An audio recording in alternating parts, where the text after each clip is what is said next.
Commander Jiho pressed his fingers against his temples as another distress signal crackled through the bridge speakers. The voice of Colony Administrator Park was breaking with exhaustion and fear, reporting that the alien ships had destroyed the main power station and were now targeting the residential sectors.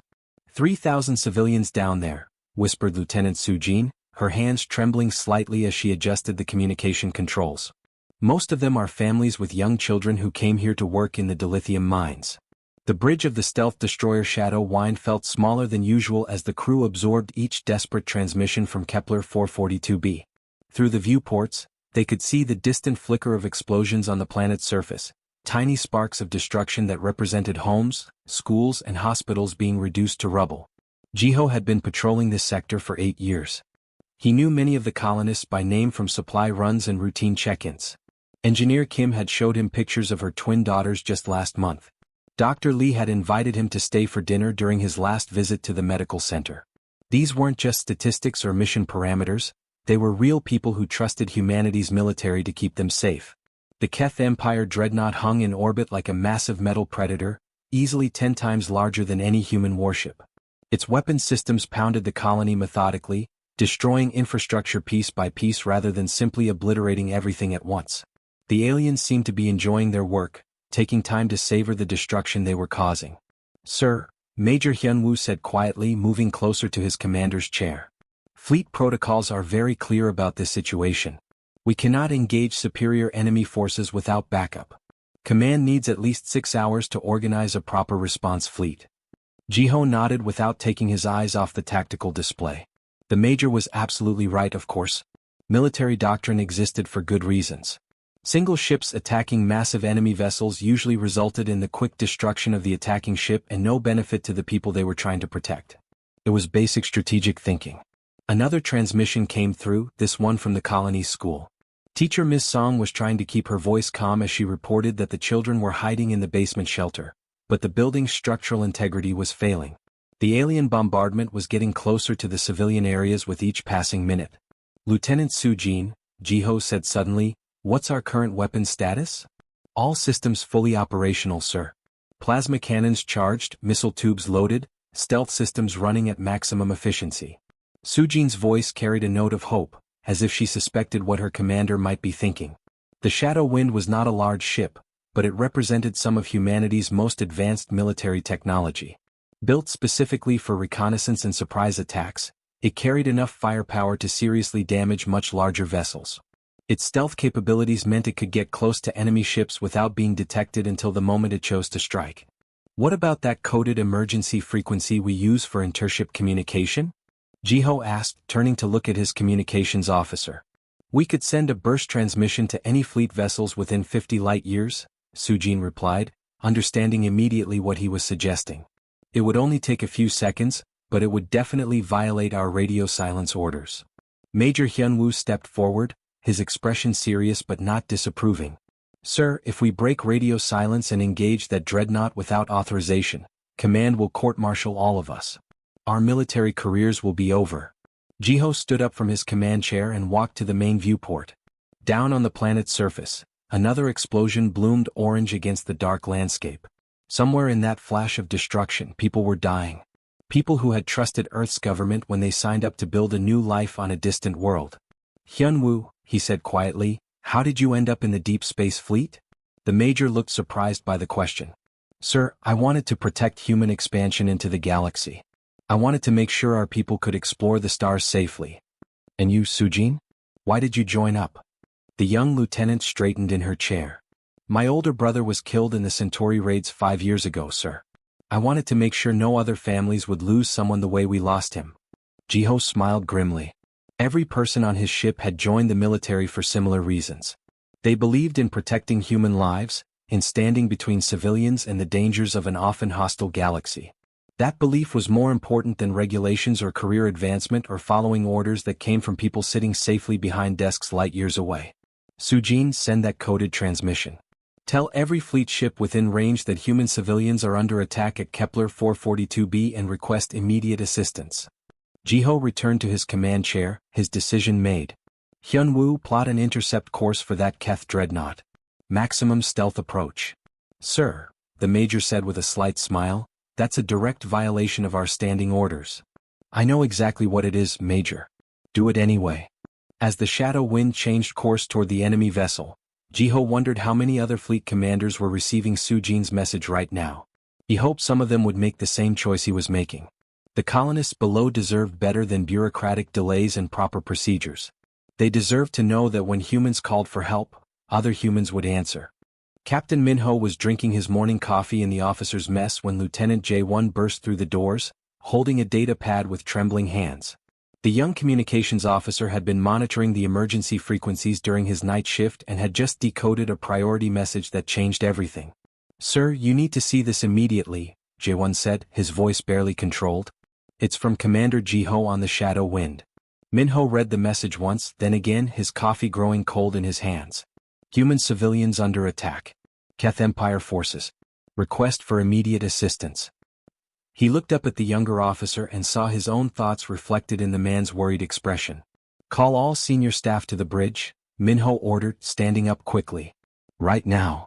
The heavy cruiser Iron Thunder had been patrolling the outer edge of the Vega system for 3 weeks, checking shipping routes and monitoring for pirate activity. It was routine work, the kind of assignment that kept the peace but rarely made headlines. Minho's crew had been looking forward to returning to Earth for shore leave in another month. On the bridge, his officers gathered around the central holographic display. Chief Engineer Park wiped grease from his hands with a dirty cloth. Weapons Officer Kim set down the technical manual she had been reading. Medical Officer Dr. Choi left her patient files on her desk and hurried to join them. "Ladies and gentlemen," Minho announced, holding up the data pad, "we have received an emergency request for assistance from our fellow fleet personnel. Human colonists are under attack, and one of our ships is moving to engage a superior enemy force." The bridge fell completely silent. Everyone understood what this meant without needing explanation. The Iron Thunder was currently 4 days away from Kepler 442b at maximum speed. By the time they arrived, the battle would be long over, one way or another. "Sir," asked Weapons Officer Kim quietly, "what are our orders from command?" "We haven't received any official orders," Minho replied honestly. "This is an emergency transmission from a field commander requesting backup." 3 systems away, Admiral So-young was having a very different conversation with her staff aboard the carrier Stormbringer. Her battle group included 2 escort destroyers, a supply vessel, and a full squadron of fighter craft. When her communications officer handed her the decoded message, she didn't waste time calling meetings or discussing options. "All ships, prepare for immediate departure," she announced over the fleet communication system. "Plot a course for Kepler 442b maximum speed. We have humans in trouble." Her aide looked worried. "Admiral, we don't have authorization from Fleet Command for this mission. Shouldn't we request permission first?" So-young had been in the military for 22 years. She had fought pirates, explored unknown systems and protected merchant convoys from raiders. She had also lost friends in battles where help arrived too late because someone was waiting for proper paperwork to be filed. "Permission granted by Admiral So-young," she said firmly. "That's all the authorization we need." The pattern spread across human space like ripples in a pond. Captain Taemin received the message while his destroyer Silent Hunter was docked at Proxima Station for routine maintenance. He ordered his crew to cut their shore leave short and prepare for immediate departure. The station commander tried to argue that the ship wasn't ready for combat operations, but Taemin's people worked through the night to make their vessel spaceworthy. Commander Eun-ji was conducting training exercises with her missile cruiser Starfire when the coded transmission reached her. She explained the situation to her crew over the ship's internal communication system, then asked for volunteers to join what might become an unauthorized military operation. Every single person on the ship volunteered without hesitation. The most surprising response came from the experimental battleship Thunderstrike, which was supposedly undergoing major repairs in the orbital shipyards above Mars. The massive vessel had been in maintenance for 6 months, and according to official records, it wouldn't be ready for active duty for at least another 3 weeks. However, when Admiral Wu Jin tried to contact the ship's commanding officer to discuss the emergency, he discovered that the Thunderstrike had somehow vanished from all tracking systems.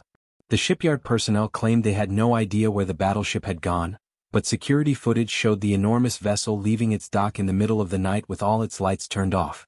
Back on Earth, Colonial Authority Command was slowly realizing that something unprecedented was happening. Fleet vessels across multiple sectors were changing course without authorization. Ships that should have been on patrol were heading toward a single destination. Communication attempts were being ignored or answered with technical excuses. "Sir," reported a nervous staff officer to Admiral Wu Jin, who had somehow become the unofficial leader of this growing rescue mission. "Command is ordering immediate recall of all vessels. They're threatening court-martial proceedings for any ship that doesn't return to assigned duties." Wu Jin stood in his command center aboard the flagship Sword of Earth, watching the tactical display show dozens of human warships converging on Kepler 442b. These were good people, professional military personnel who were risking their careers to help strangers they had never met. They were doing it because it was the right thing to do, regardless of what the official regulations said about proper authorization procedures. "Tell Command that we're experiencing widespread communication difficulties," Wu Jin said calmly. "Solar interference, equipment malfunctions, that sort of thing. Very technical problems that prevent us from receiving their recall orders." His aide smiled grimly. "Yes, sir. Very technical problems indeed." The space around Kepler 442b had been quiet for the past hour, with only the massive Keth dreadnought hanging in orbit like a dark metal moon. The alien ship continued its methodical bombardment of the human colony below, its crew completely unaware that dozens of human warships were racing toward their position through hyperspace. On the surface of the planet, Colony Administrator Park huddled in the emergency bunker with the remaining survivors. The power had failed completely, and they were running on backup life support systems that would last maybe 6 more hours.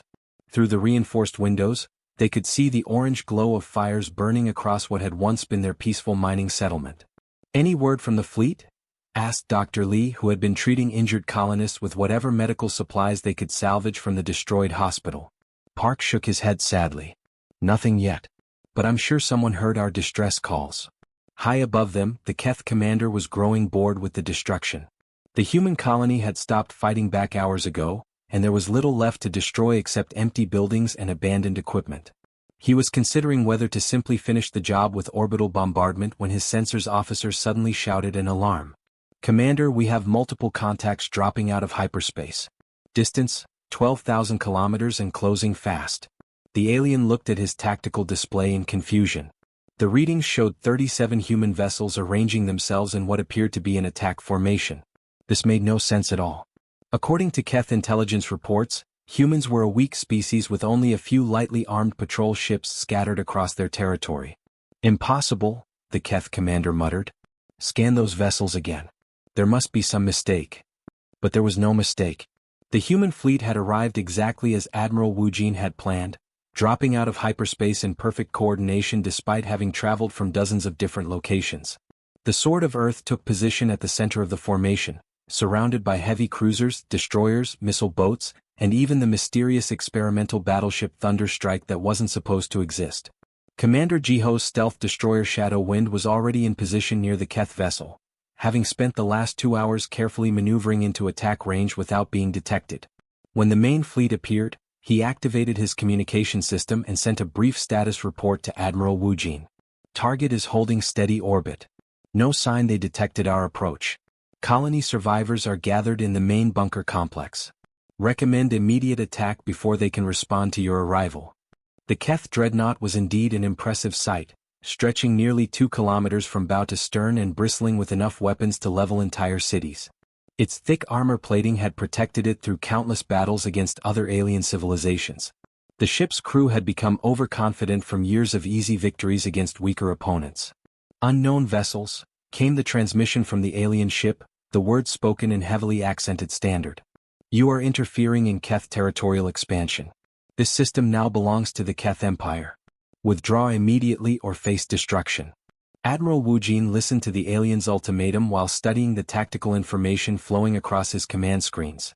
His officers had spent the journey analyzing every piece of intelligence they could gather about Keth military technology. They knew exactly where the alien ship's weapons were located, how its shields operated, and what its most vulnerable points were likely to be. "Sir," reported his weapons officer, "all ships report ready for combat operations. Target acquisition complete." Wu Jin thought about the families hiding in the bunker below, the children who had been crying in the background of those desperate distress calls, the ordinary people who had come to this distant world simply hoping to build better lives for themselves. Then he thought about the alien commander who had decided those innocent lives were worth nothing. "All ships," Wu Jin spoke into the fleet communication system, his voice carrying to every human vessel in the formation, weapons free. Show them what happens when they threaten our people. What followed was not really a battle in the traditional sense. It was more like a precisely executed demolition project carried out by experts who had trained their entire careers for exactly this moment. The human ships opened fire simultaneously, their weapon systems coordinated by quantum communication links that allowed perfect timing. Kinetic penetrators, essentially solid metal slugs accelerated to enormous speeds, struck the Keth vessel's shields and punched straight through as if the energy barriers weren't even there. Plasma torpedoes followed the kinetic rounds, their quantum guidance system steering them toward weak points in the alien ship's hull that had been identified by computer analysis. The massive dreadnought's armor, which had seemed so impressive just moments before, began to buckle and fail under the concentrated assault. The Keth commander tried desperately to return fire, but his ship's weapon systems were designed for bombarding stationary targets, not engaging multiple fast-moving opponents in three-dimensional space combat. The few shots his gunners managed to fire missed their targets completely as the human ships moved in complex patterns that seemed to anticipate where the alien weapons would be aimed. 18 minutes after the first shots were fired, the Keth dreadnought broke apart in a series of brilliant explosions that lit up the entire star system. Where once there had been a massive warship, now there was only an expanding cloud of superheated metal and debris. Rescue ships, begin evacuation operations, Admiral Wu Jin ordered calmly, as if he had just completed a routine training exercise rather than destroying one of the galaxy's most feared warships. Medical teams, prepare for casualties. The rescue operation moved with practiced efficiency as human ships spread throughout the Kepler 442b system. Medical shuttles landed at the colony site every few minutes, their crews working quickly to evacuate the injured and frightened survivors. The colony's main bunker had protected most of the civilians, but many needed immediate medical attention after hours of terror and bombardment. Dr. Choi from the Iron Thunder knelt beside a young girl who couldn't stop shaking.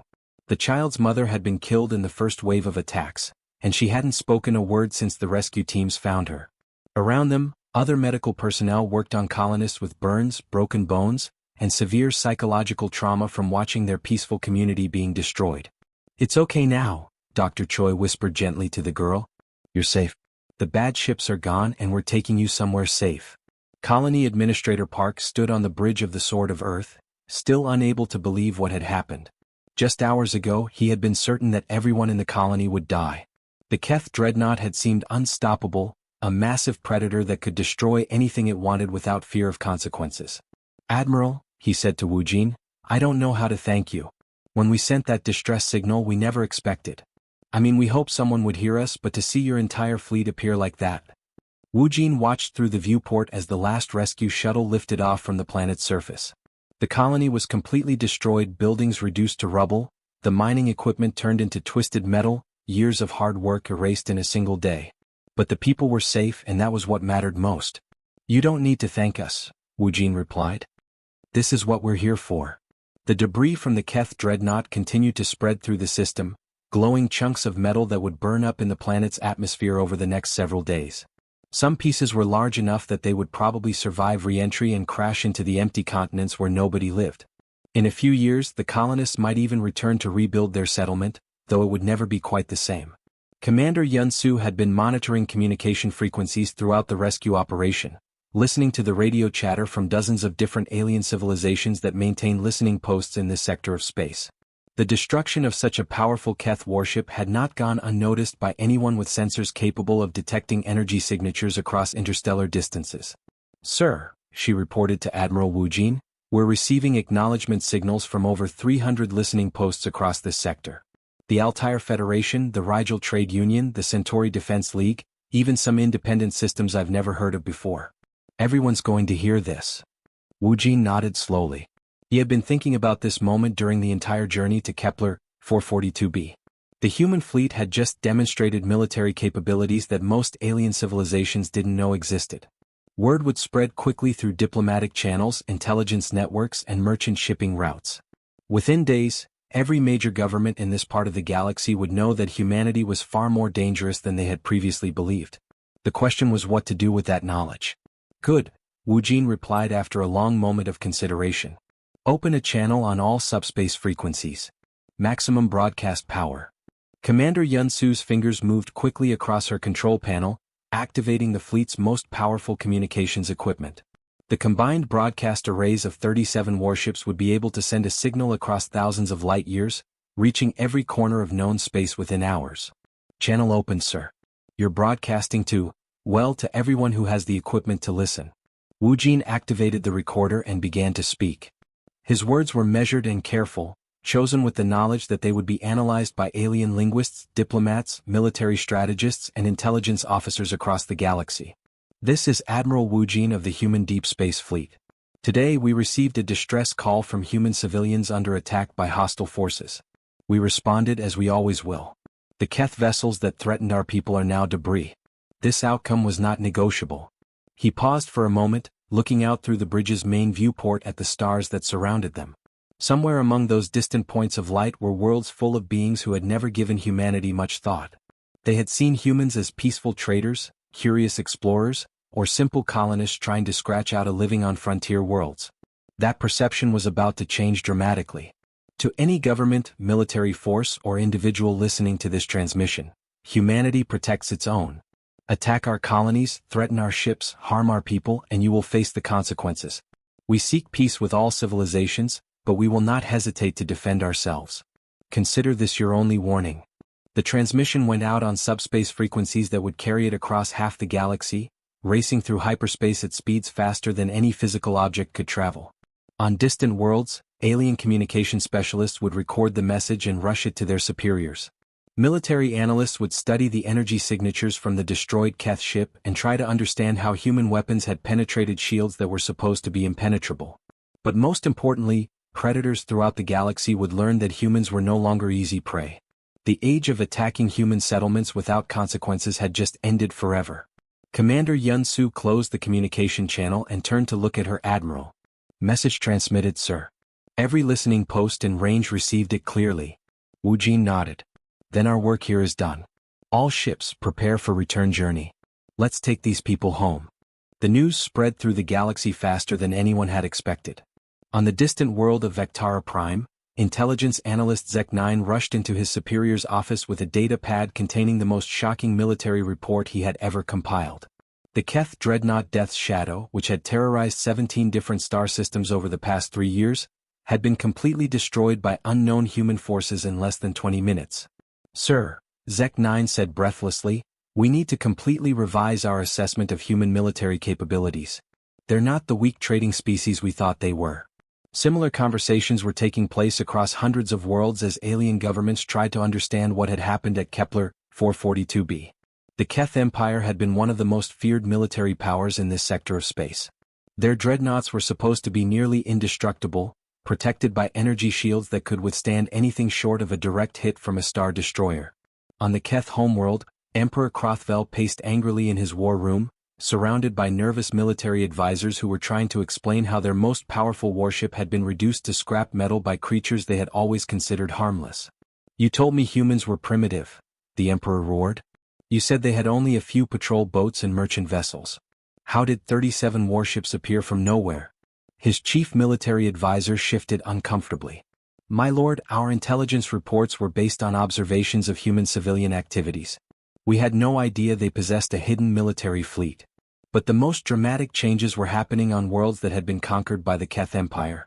On Therion 4, rebel leader Vextal listened to the human admiral's broadcast message for the 5th time, his 3 hearts beating rapidly with something he hadn't felt in years' hope. Did you hear that? He asked his fellow rebels who were gathered in a secret underground meeting place. The humans said they protect their own people. They actually came when their civilians called for help. His lieutenant, an elderly Therion warrior named Kilnex, nodded slowly. The Keth have ruled us for 12 years. In all that time, no one has successfully stood against them. But these humans destroyed their dreadnought like it was made of paper. Within hours, rebellion movements on 6 different Keth-controlled worlds began planning coordinated uprisings. The myth of Keth invincibility had been shattered, and subjugated species throughout their territory were ready to fight for their freedom. The Galactic Council chambers on Nexus Station had not seen this much excitement in decades.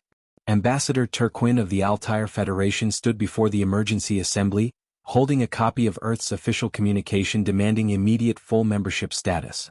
Honored delegates, he announced to the gathered representatives of 43 different species, We can no longer treat humanity as a minor civilization worthy only of observer status. Their military demonstration 3 days ago proves they are a major galactic power. The Rigel hegemony's ambassador, a tall reptilian creature named Siskvar, hissed angrily. This changes nothing. Humans are still a young species with only a few dozen colony worlds. One military victory does not make them equals to civilizations that have existed for thousands of years. But privately, Siskvar was already sending urgent messages back to his government recommending immediate reinforcement of border defenses. The Rigel hegemony had been planning to expand into human-controlled space within the next 5 years. Those expansion plans were now being quietly cancelled. On Earth, President Chang stood in the Situation Room, watching reports come in from intelligence services across human space. The response to Admiral Wu Jin's broadcast had exceeded every projection. Alien governments were scrambling to reassess their relationships with humanity, trade negotiations were being reopened with much more favorable terms, and most importantly, no one was threatening human colonies anymore. Madam President, reported Intelligence Director Kim, we're receiving communication requests from 17 different alien governments. Most of them want to discuss mutual defense agreements. The President smiled. 3 days ago, we couldn't get anyone to return our diplomatic messages. Now they all want to be our friends. But the most significant changes were happening within human civilization itself. On colony worlds throughout human space, people gathered around communication screens to watch recordings of the battle at Kepler 442b. For the first time they could see their military in action, protecting civilians against impossible odds. Young people on dozens of worlds lined up at fleet recruitment offices, eager to join the organization that had just proven it would risk everything to save human lives. Applications to military academies increased by 400% overnight. Colonial governments that had previously questioned military spending were now requesting permanent fleet presence in their systems. Admiral Wu Jin sat in his ready room aboard the Sword of Earth, reading through dozens of reports from across human territory. The colonists from Kepler 442b were safely settling into temporary housing on 3 different worlds while they decided whether to rebuild their destroyed settlement or start over somewhere else. Most importantly, they were alive because 37 ship commanders had decided to ignore orders and do the right thing. Commander Yun Su entered with the latest intelligence reports. Sir, we're detecting significant changes in alien fleet movements. The Keth Empire is pulling ships back to defend their core worlds. The Rigel hegemony is reinforcing their border defenses. Even the neutral trading federations are repositioning their patrol fleets. Wu Jin nodded, setting down the reports. The galaxy now understands what we've always known: humanity doesn't abandon its own. Ever. Outside his viewport, the stars gleamed with new meaning. Humanity had announced itself to the galaxy not with diplomacy or trade agreements, but with the simple, undeniable truth that no human stands alone.